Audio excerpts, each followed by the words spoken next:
선호도가 65%밖에 안 나온답니다. 그러나 예수를 믿는 사람들이 멘토가 돼서 이 속으로 모이면은 95%의 선호도가 나옵니다. 바로 여기에 대안이 있습니다. 교회도 속으로 모임을 통해서 다음 세대들의 생각을 바꿔줘야 됩니다. 캠퍼스에서도 이들이 잘못 갖고 있는 사고관을, 생각을 바꿔줘야 됩니다. 이래서 우리가 가족 공동체가 얼마나 소중한지를, 즉 우리가 자랄 때 밥상머리 교육이라고 합니다. 이 밥상머리 교육이 가정마다 회복되어야 됩니다. 저는 이 문제가 엄청나게 중요하다고 봅니다. 가정 공동체가 회복이 되려면 최소한의 일주일에 한 번 이상은 가족이 총동원해서 식탁의 교제를 회복해야 되는 일이 있습니다. 저희 가정만 해도 전 가족이 모여서 밥 먹는 시간이 거의 없습니다. 억지로 해도 이 가족 공동체 회복을 위해서 우리가 식탁 교제를 회복해야 될 줄 믿습니다. 자, 이제는 우리가 저출생 극복을 위한 우리 기업인이 본 비전을 말씀드리겠습니다. 첫째는 제가 여기는 종교단체라고 되어 있는데 우리 기독교 교회들이 저는 이 말씀을 드리고 싶습니다. 하나님께서 생육하고 번성하라고 말씀하셨습니다. 우리 교회가 요소요소에 얼마나 많이 있습니까? 주중에는 이 건물들이 다 쉬고 있습니다. 저는 여기에 어린이집 돌봄센터를 만들어야 된다고 주장합니다. 근데 어린이 돌봄센터를 왜 중요하냐면은 우리 기업에서는 여직원이 출산을 하게 되면은 1년 동안 출산 휴가를 줍니다. 유급 휴가입니다. 정부에서 보조를 해줍니다.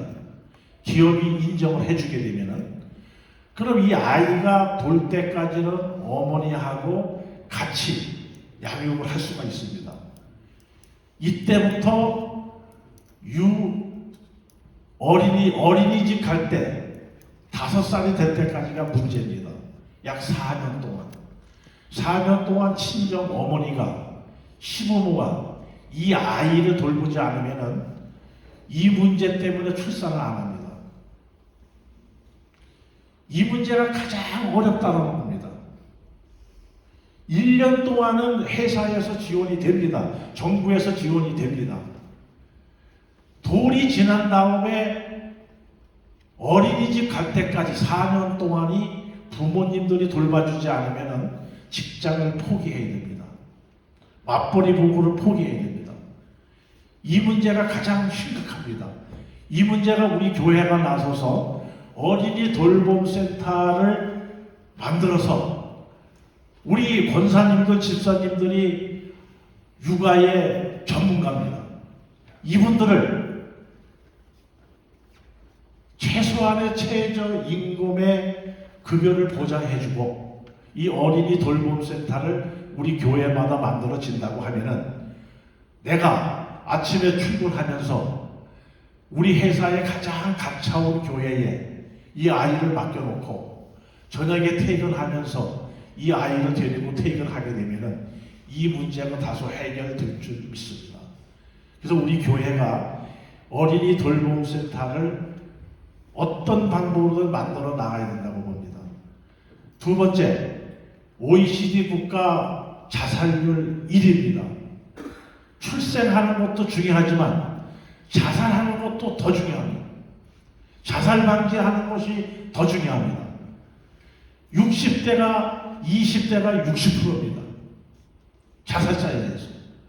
우리 교회가 자살 방지센터 상담소를 개설해야 될 줄 압니다. 교회마다 이 자살방지센터 콜 전화를 만들어 놓으면은 최소한 자살을 생각하는 사람들은 마지막 친구든 지인이든 통화를 한다고 합니다. 이때 목사님의 설득적인 상담이 이루어진다고 하면은 최소한의 목숨을 버리려고 하는 사람의 생각을 바꿀 수도 있다라고 봅니다. 그래서 교회마다 자살방지 상담소를 운영하는 것을 전 제안합니다. 그래서 우리 다음 세대, 이 젊은 세대들이 결혼이 행복이고 자녀가 행복이라는 것을 이 소그룹을 통해서 활성화시켜 주고 생각을 바꿔줘야 된다고 봅니다. 그럼 우리 기업은 어떻게 해야 되느냐? 우리 기업은 육아지원금 제도를 만들어야 됩니다.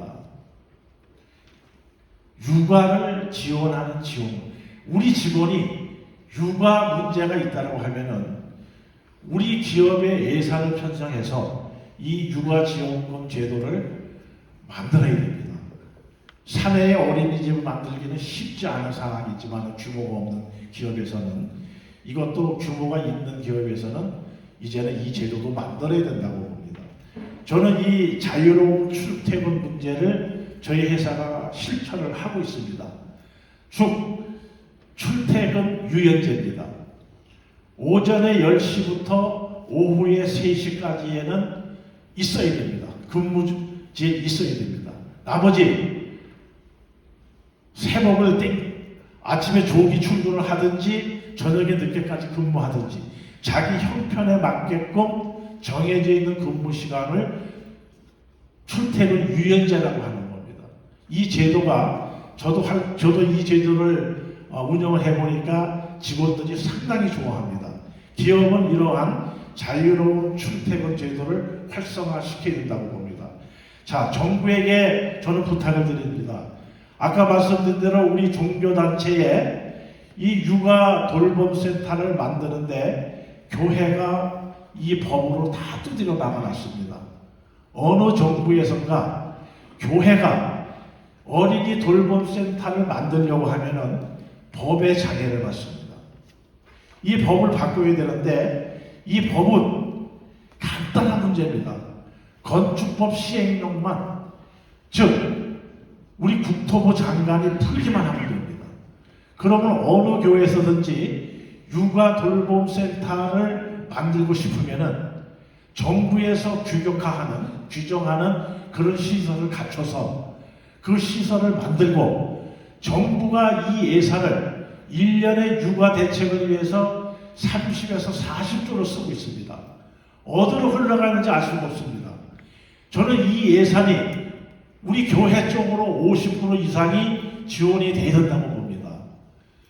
즉 교회가 육아 돌봄센터를 개설하고 여기에 정부 보조금이 상당한 부분이 지원이 돼야 된다고 봅니다. 이렇게 해서 교회에서 지원하고 정부에서 지원하고 기업이 지원을 하게 되면은 이 육아 돌봄센터가 다소 상당한 부분이 해결된다고 보여집니다. 이 건축법은 국토부 장관이 얼마든지 풀 수 있습니다. 대통령이 뜻이 있으면은 이 법은 얼마든지 풀 수 있고 종교시설에 이 육아 돌봄센터를 만들 수 있는 법안만 풀어주면은 얼마든지 할 수 있다라고 저는 보여집니다. 그래서 정부가 또 이 사교육비 문제, 아무리 좋은 시스템을 만들어 놔도 이 사교육비에 우리가 이 문제를 개선하지 않으면 정말 어렵다고 봅니다. 그래서 정부가 이 법안을 만들어야 되는 문제인데 이 사교육비 문제에 대해서 적극적으로 정부가 개선을 해줬으면 하는 생각이 듭니다. 자, 제가 경영을 하고 있는 우리 CBMC 사역은 지금 하고 있는 것들이 우리 전도서 11장 1절 말씀처럼 너는 내 떡을 물 위에 던져라는 주제를 가지고 지금 캠퍼스 소그룹 모임을 하고 있습니다. 여기 12주에 빵값만 5천만 원 들어갑니다. 심지어 신앙이 없는 이 학생들이 나는 이 소그룹 모임에 빵 먹고 싶어서 간다는 아이들도 있습니다. 그래서 이 소그룹 모임을 우리 교계와 캠퍼스가 활성화해서 이들의 생각을 바꿔놓는 것이 상당히 중요하다.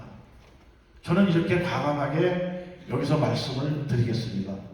그리고 사회적 시스템을 개선할 필요가 있기 때문에 우리 CBMC가 여기에 적극적으로 나서고자 합니다.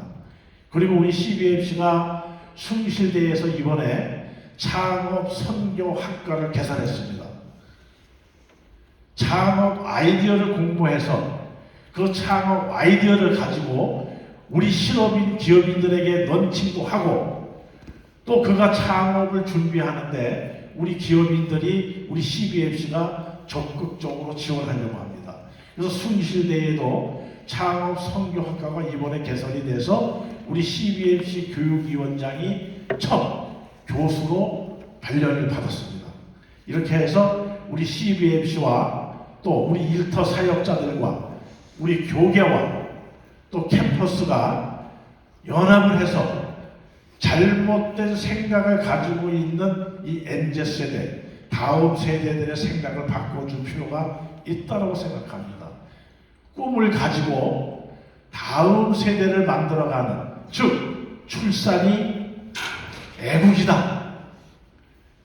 이런 것들을 우리 다음 세대에게 만들어주고 시스템적으로 세워주지 않으면 이 문제는 해결되기가 쉽지 않다는 선에서 기업인이 바라보는 전수세 문제라고 제목을 정해놓고 말씀을 드렸습니다. 감사합니다.